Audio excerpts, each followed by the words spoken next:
నమస్తే, welcome to our channel. నేను miss సిరి. పులివెందులని రావణ కాష్టం చేస్తున్నారని అంటున్నారు విమలారెడ్డి గారు. అయితే తను ఎన్నోసార్లు వైఎస్ షర్మిల గారికి ఇంకా సునీత గారికి అయితే చెప్పాను అని చెప్పేసి అంటున్నారు. ఇంతకు తను ఏం చెప్పారు ఏంటి, ఈ అంశాన్ని మనకు వివరించడానికి మనతో పాటు ఉన్నారు ప్రముఖ సీనియర్ జర్నలిస్ట్ జగదేవ్ గారు. నమస్కారం సార్. నమస్తే సార్. ఇప్పుడు విమల గారు కొన్ని వ్యాఖ్యలు అయితే చేస్తున్నారు. ఏంటంటే పులివెందుల్ని రావణ కాష్టం చేస్తున్నారు, అల్లర్లు సృష్టిస్తున్నారు అని చెప్పేసి వైఎస్ షర్మిల గారిని ఇంకా సునీత గారిని అంటున్నారు. అసలు ఎందుకు విమలారెడ్డి గారు ఇలాంటి వ్యాఖ్యలు చేశారు? విమల గారు మొదటి నుంచి కూడా జగన్మోహన్ రెడ్డి గారి పక్షం మీద ఉన్నట్టుగా మనకు తెలుస్తుంది. మరి ఈ నేపథ్యంలో ఆవిడ చేసిన వ్యాఖ్యల్లో ఆశ్చర్యం నాకేం అనిపించలేదు. అండ్ మోర్ ఓవర్ ఖచ్చితంగా అవినాష్ రెడ్డి గారి గెలుపు కోసమే ఆవిడ ఈ ప్రెస్ మీట్ పెట్టి మాట్లాడినట్టు కూడా అనిపిస్తుంది నాకు. ఎందుకంటే అవినాష్ రెడ్డి గారి ఎదుగుదలను చూసి వారవలేకపోతున్నారని, తర్వాత అనుకుంటే అవినాష్ రెడ్డి గారు ఎంపీఐ కూడా 5 ఏళ్ళు అయిపోయింది కదా, ఇప్పుడు వారం లేకపోవడానికి ఏముంది? ఇప్పుడు ఎన్నికల ప్రచారము ఎవరికి తోచింది వాళ్ళు మాట్లాడతారు. ఎవరి రాజకీయ లబ్ధి కోసం, ఎవరి రాజకీయ మైలేజ్ కోసం వాళ్ళు ఆ స్టాండ్ తీసుకుంటుంటారు.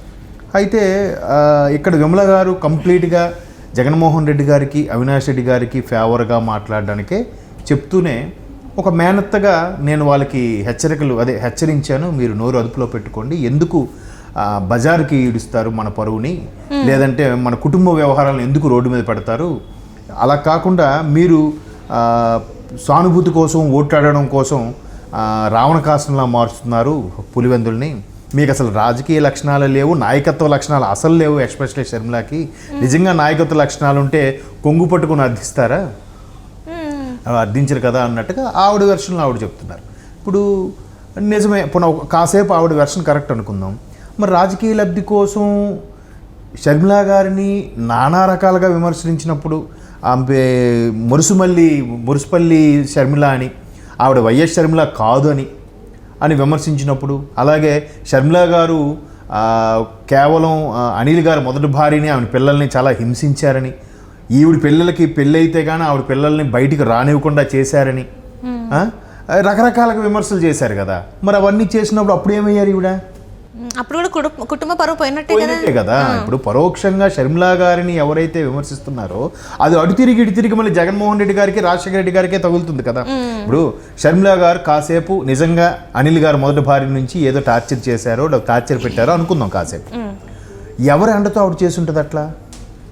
అనిల్ గారు అయితే పెద్ద పొలిటీషియన్ కాదు, పెద్ద బిజినెస్ మ్యాన్ కాదు, కేవలం ఒక ఫాదరు, ఒక పాస్టరు, లేదా దానికి సీనియర్ని ఏదో అంటారు, నాకు గుర్తు రావట్లేదు వాడు. అది అటువంటి వ్యక్తిని అండ చూసుకొని ఇవి చెలరైపోతుందా? కాదు కదా. ముందు తండ్రి ముఖ్యమంత్రి, తర్వాత అన్న ముఖ్యమంత్రి, వాళ్ళ అండ చూసుకునే చెలరేగి ఉంటుంది కదా.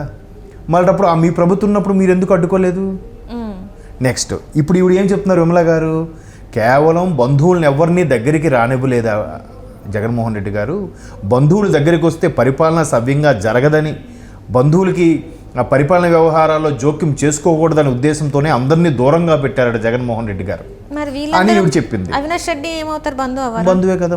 మరి ఈవిడ ఏమవుతారు? ఇటువైపు ఇంకో కొంతమంది శ్రేణులు, కొన్ని ధర్మ ప్రచారకర్తలు ఏం చెప్తున్నారంటే, కేవలం విమల గారు ఎక్కడికి వెళ్ళినా ఆవిడ మతం కోసం ప్రచారం చేసినప్పటికి కూడా ఎక్కడ అదుపు లేకుండా జగన్మోహన్ రెడ్డి గారి ప్రభుత్వమే ఆమెను కొమ్ము కాల్చిందనే ఆరోపణలు కూడా ఉన్నాయి. ఆవిడ కాకినాడలో సభ పెట్టినప్పుడు కానీ, గోదావరి జిల్లాలో సభ పెట్టినప్పుడు కానీ, ఎక్కడైనా సరే సభ పెట్టినప్పుడు ఆవిడకి అండగా ఉండి అందరూ మతం డైవర్షన్, ఎవరైతే మత మార్పులు జరిగాయో ఆయా పరిస్థితుల ప్రకారం ఎవరైతే మతం మార్చుకున్నారో విమల గారి ద్వారా బేసే మార్చేలాగా కూడా ప్రభుత్వం వాళ్ళని కొమ్ము కాసిందని ఆరోపణలు కూడా చాలా సందర్భాల్లో సోషల్ మీడియాలో కూడా చూసాం. మరి అప్పుడు ఎందుకు మాట్లాడలేదు ఈవిడ? మీరు అన్నట్టు అవినాష్ రెడ్డి గారు బంధువే, మరి ఆ దగ్గరికి వచ్చారు. తర్వాత మన ఒంగోలు అతని పేరేంటి, బాలినేని గారు, వాళ్ళు బంధువే, మరి వాళ్ళు కూడా దగ్గర ఉన్నారు కదా. అంతే కదా. వీళ్ళందరూ దగ్గర బంధువులను కూడా మరి అక్కడ చేరదీసినట్టేగా. ఎందుకు మరి ఇప్పుడు రేపొద్దున భారతి గారు కూడా క్యాన్వాసింగ్కి వెళ్తున్నారు. మరి కుటుంబ సభ్యుల్ని ఎవరిని వ్యవహారం జోక్యం చేసుకోకూడదు అనుకుంటే వీళ్ళందరూ ఎందుకు జోక్యం చేసుకుంటారు? మరి ఇదే కుటుంబ సభ్యుల్ని దగ్గర చేయకూడదు అనుకున్నప్పుడు జగన్మోహన్ రెడ్డి గారు జైల్లో ఉన్నప్పుడు మరి క్యాన్వాసింగ్ చేసింది ఎవరు? ఓదార్పు యాత్ర చేసింది ఎవరు? ఆయన జైల్లో ఉంటే ఈవిడ గొంతు చించుకొని, ఈవిడ గొంతు బాగాలేకపోయినా, ఈవిడ విమర్శలు ఎదుర్కొన్నా ఈవిడ పాదయాత్ర చేసింది ఎవరు? షర్మిలా గారు కదా. మరి అప్పుడు కరెక్ట్గా బంధువులు దగ్గరికి ఉండకూడదా? అంటే ఇప్పుడు షర్మిల గారు లేకపోతే ఇన్ కేస్ ఆమె ప్రచారం చేయకపోతే, పాదయాత్ర లేకపోతే, నాకు తెలిసినంత వరకు అయితే జగన్మోహన్ రెడ్డి గారు లేరని అనిపిస్తుంది. మేబీ ఆ పార్టీ ఉండేది కాదేమో. అంతే కదా, లీడ్ తీసుకుని నడిపించేది ఎవరు? ఒకవేళ ఎవరైనా లీడ్ తీసుకుని నడిపించినా తన వైపు మార్చుకొని తన పార్టీగా మార్చుకుంటాడేమో కానీ జగన్మోహన్ రెడ్డి గారికి మళ్ళీ ముఖ్యమంత్రిగా చేసి ఆయన క్రెడిట్ ఇచ్చేలా ఎవరు ప్రవర్తించారు కదా. ఇక్కడ నిస్వార్థంగా తను అన్న కోసము, తన కుటుంబం కోసం తను నిలబడింది. కానీ ఎక్కడ కూడా జగన్మోహన్ రెడ్డి గారు అది నిలబెట్టుకోలేదేమో అనిపిస్తుంది. అంటే కుటుంబ పరంగా కావచ్చు, రాష్ట్రం పరంగానే కావచ్చు. ఇప్పుడు ప్రతి వ్యవహారంలో కూడా కుటుంబం సంబంధించి ఇప్పుడు కేసీఆర్ గారు ఉన్నారమ్మా. కేసీఆర్ గారు వాళ్ళ అబ్బాయి కూడా మంత్రి చేశారుగా, మేనల్డ్ మంత్రి చేశారుగా, బిడ్డకి ఎమ్మెల్సీ చేశారుగా, ఇంకో అల్లుడికి ఎంపీ చేశారుగా. మరి కుటుంబపరమైన పార్టీ అన్నారా కానీ దగ్గరికి వచ్చినంత మాత్రాన ఆయన 10 ఏళ్ళు పరిపాలన సవ్యంగా చేయలేదా? మోస్తరుగా బాగానే చేశారుగా. చివరిలో ఆయన కొన్ని రకాల జాబ్ మేళ వేయలేదనో లేదా మేడిగడ్డ లాంటి వ్యవహారాల్లో కొన్ని రకాల అవకతవకలు ఆరోపణలు ఎదుర్కొన్నారు. కానీ మిగతా మరి వాళ్ళంతా కుటుంబ సభ్యులు ఉన్నారుగా. మరి ఇతనికి ఎందుకు కుటుంబ సభ్యులు మిగతా అవినాష్ రెడ్డి లాంటి దగ్గర బంధువులు ఉన్నప్పుడు తప్పులేదు. కానీ షర్మిల గారు, సునీత గారు ఉంటే దగ్గర బంధువులా ఈ విమల గారికి? మళ్ళీ ఏమంటున్నారు ఆవిడ, వీళ్ళకి అసలు దైవభక్తి అంటే లేదు, రోడ్డు మీదకి వచ్చి ఇట్లా పరువు తీసేలా చేస్తున్నారు, అవినాష్ రెడ్డి ఎదుగుదల తట్టుకోలేకపోతున్నారు. అసలు వివేకానంద రెడ్డి గారు కూడా అవినాష్ రెడ్డి గెలుపు కోసమే పోరాడారు. అరే చనిపోయింది నీ సొంత అన్నదమ్ముడు కదా, మీ బ్రదర్ కదా చనిపోయింది. మరి బ్రదర్ చనిపోయినప్పుడు మరి మీకు ఆ పెయిన్ లేదా? అంటే మీకు తెలుసా? అంటే ఇక్కడ షర్మిల గారు కూడా కౌంటర్ వేశారు, ఎండాకాలం కదా అందుకే మేనత్ ఇట్లా మాట్లాడుతుందేమో జగన్మోహన్ రెడ్డి గురించి అని చెప్పేసి. అంటే ఎండకి తల తిరిగి ఇలాంటి అర్థమైంది. నిజంగా ఆవిడకి ఎంత కోపం వచ్చినా, షర్మిల గారికి ఎంత ఆవేశం వచ్చినా ఆవిడ పరిమితి దాటి మాట్లాడట్లేదు. ఆవిడ్ని మురుసుపల్లి షర్మిల అని కానీ లేదా అనిల్ గారిని విమర్శించి పర్సనల్ లైఫ్లోకి వెళ్ళి జగన్మోహన్ రెడ్డి గారు అనుచరులు మాట్లాడుతున్నా కూడా ఆవిడెక్కడ మితిమీరి మాట్లాడట్లే. ఇప్పుడు ఆవిడ విషయాలు వీళ్ళకి తెలిసినప్పుడు వీళ్ళ విషయాలు ఆవిడకి తెలియదా? కుటుంబ సభ్యురాలు అయినప్పుడు ఎందుకు తెలియదండి? తెలుస్తుంది కదా. 2 చేతులు కలిస్తే ఒకే కుటుంబంలో ఉన్న వాళ్ళు చిన్నప్పటి నుంచి ఆయన హిస్టరీ ఈవిడికి తెలియదా, ఈవిడి హిస్టరీ ఆయనకి తెలియదా? పోనీ వాళ్ళు ఎవరో జగన్మోహన్ రెడ్డి గారి దృష్టిలో పడాలని, జగన్మోహన్ రెడ్డి గారి మెప్పు పొందాలని మాట్లాడుతున్నారు అనుకుందాం. కాసేపు ఒక అన్నగా ఒక చెక్ పెట్టచ్చు కదా. మీరు ఏదైనా మాట్లాడని కానీ పర్సనల్గా మా చెల్లి విషయంలో మాట్లాడొద్దని ఒక మాట చెప్పొచ్చు కదా. సోషల్ మీడియాలో అంతా గలీజ్గా మాట్లాడుతున్నా కూడా అసలు మామూలుగా అంటే ఒక ఆడపిల్లని మాట్లాడిన కొన్ని మాటలన్నీ మాట్లాడి అప్పుడు కూడా సైలెంట్గా ఉన్నారు. అండ్ ఈ రోజు కూడా సైలెంట్. అంటే వీళ్ళకి వ్యక్తులు వాళ్ళ యొక్క ఇవి కన్నా పదవులు, అధికారం ఇదే ముఖ్యం. చూసారా? అంటే మరి అలాంటప్పుడు మళ్ళీ ఈవిడ ఈ ప్రమిళ గారు దేవుడు అని చెప్పడం ఎందుకు? దేవుడు అంటే విమల గారు, ప్రమిళ అని వచ్చేస్తుంది. విమల గారు మరి దేవుడు అంటే భక్తి లేదని చెప్ప, మరి ఈవిడికి దేవుడు అంటే భక్తి ఉన్నప్పుడు ఈవిడ నిజంగా దేవదూతగా ఫీల్ అయినప్పుడు, లేదా దేవుడి గురించి ప్రవచనాలు చెప్పడానికి వచ్చిన ఆవిడగా భావిస్తే ఈవిడ ఎటువైపు మాట్లాడద్దు, ఎటు మాట్లాడద్దు, సైలెంట్గా ఉండిపోవడమే. ఎందుకంటే ఈరోజు హిందూ ధర్మ ప్రచారకం కొంతమంది మాట్లాడుతున్నారు, ఏమంటున్నారు, నిజమైన దైవభక్తులు అయితే వీళ్ళు పరమతాలను దూషించరు, అలా నిబద్ధతగా ఉండాలి, ఇలా దూషిస్తున్నారంటే వీళ్ళేం సన్యాసులు అన్నట్టు కూడా మాట్లాడుతున్నారు కదా. మరి ఇప్పుడు ఈవిడ ఇలా మాట్లాడుతుంది, ఈవిడ ఎటువైపు మొగ్గు చూపకూడదు, తటస్థంగా ఉండిపోవాలి. ఎందుకంటే ఈవిడికి ఆ మేనలుడు అంతే, మేనకోడలు అంతే కదా. ఒకవైపు ఎందుకు సపోర్ట్ చేస్తావు?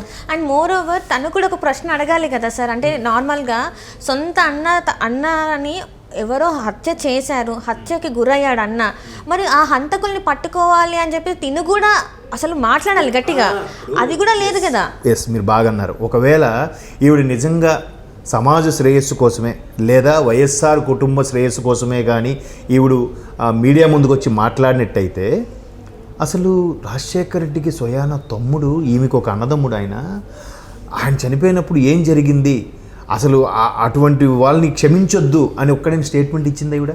అప్పుడు ఇవ్వని స్టేట్మెంట్ ఇప్పుడు ఈ స్టేట్మెంట్ ఇవ్వడానికి ఈవిడ అర్హత లేదని నా అభిప్రాయం. అప్పుడు వివేకానంద రెడ్డి గారు చనిపోయినప్పుడు ఇవ్వడానికి ముందుకు రాని, స్టేట్మెంట్ ఇవ్వడానికి ముందుకు రాని ఈమె ఇప్పుడు ఎలా స్టేట్మెంట్ ఇస్తారు? వీళ్ళిద్దరూ ఆ రావణ కాష్టంలా మారుస్తున్నారని. ఎందుకు రావణ కాష్టం మారుస్తారు? కావాలని ప్రశాంతంగా ఉన్న పులివెందుల్ని వీళ్ళిద్దరి వల్లనే ఇప్పుడు రావణ కష్టంగా అల్లర్లు లేపుతున్నారు. కాదు, అక్కడ జరిగింది ఏంటంటే ఆవిడ్ని క్యాన్వాసింగ్ చేయకుండా అడ్డుకుంటున్నారు. అలా అడ్డుకున్నప్పుడు షర్మిల గారిని అలా అడ్డుకున్నప్పుడు ఆవిడ వైపు కొంతమంది మొగ్గు చూపిన వాళ్ళు, ఆవిడ వైపు ఉన్న అనుచరులు, అక్కడుండే స్థానికంగా వైసీపీ అనుచరులకి ఆర్గ్యుమెంట్ గొడవ అవుతుంది. అది రావణ కాష్టంగా మారినట్టు చెప్తున్నారు. ఆవిడ ఎందుకు అడ్డుకోవాలి? మీరు నిఖార్సుగా ఉంటే, మీరు ఏ తప్పు చేయకపోతే, వివేకానందుడి గారి హత్యకి మీరు అనుకుంటున్న ఆ వ్యక్తులకి సంబంధం లేకపోతే మీరు ఎందుకు వాళ్ళని అడ్డుకోవాలి? లేదు, మీరే నిఖార్సుగా ప్రతి కుటుంబం మా వల్ల లబ్ధి పొందింది, మా వల్ల మీరు ప్రతి ఒక్కరికి సుమారుకి సంవత్సరానికి ₹1,00,000 ముట్టాయి అనుకుంటున్నాయి, అంత నిశ్చింతగా సంక్షేమ పథకాలు చేరాయి అనుకున్న వాళ్ళు ఆమె క్యాన్వాసింగ్ మీరు ఎందుకు అడ్డుకోవాలి? మీరు తుండుగొడ్డ వేసుకుని కూర్చోండి, హాయిగా చల్లడి టవల్ వేసుకొని కూర్చోండి. ఎవరు వచ్చినా మేమే గెలుస్తాం కాన్ఫిడెన్స్ మీలో ఎందుకు ఉండట్లేదు? అంటే మీరు చేసిన వ్యవహారాలు బయటపడతాయని ఇట్లా ఈవిడితోని, విమల గారితో లాంటి వ్యక్తులతో మళ్ళీ మాట్లాడిస్తున్నారా? విమల గారైనా ఇప్పుడు విజయమ్మ గారు ఎలాగ ఉన్నారు? న్యూట్రల్గా ఉండిపోయారుగా. అలాగే ఈవిడ కూడా న్యూట్రల్గా ఉండిపోవచ్చు కదా. ఎటుకి మాట్లాడుకుంటే ఇప్పుడు 2 కళ్ళు ఏ కన్ను పొడుచుకుంటారంటే ఏం చెప్తాం? సరే, నిజంగా భగవంతుడు ఉంటే ఎవరి వైపు న్యాయం ఉంటే వాళ్ళ వైపే చూస్తాడు, అయిపోయింది ఒక మాట. అంతే. వీళ్ళిద్దరికీ దైవభక్తి లేదు, వీళ్ళిద్దరికీ నోరు మూసుకోమని హెచ్చరించాను, అప్పటి నుంచి నాతో మాట్లాడడం మానేశారు. ఇవన్నీ ఏంటి చిన్నపిల్లల్లాగా? అంతే కదా. సో నిజంగా ఎవరు నమ్ముకున్న దేవుడే. ఈ న్యాయ ధర్మాలు ఆయన చూస్తాడు. ఆయన కెమెరా నుంచి ఎవరు తప్పించుకోలేరు. ఈ కెమెరాను తప్పించుకోవచ్చేమో కానీ ఆ కెమెరా నుంచి ఎవరు తప్పించుకోలేరు. కాబట్టి let we see. Right sir. Thank you so much sir. Thank you.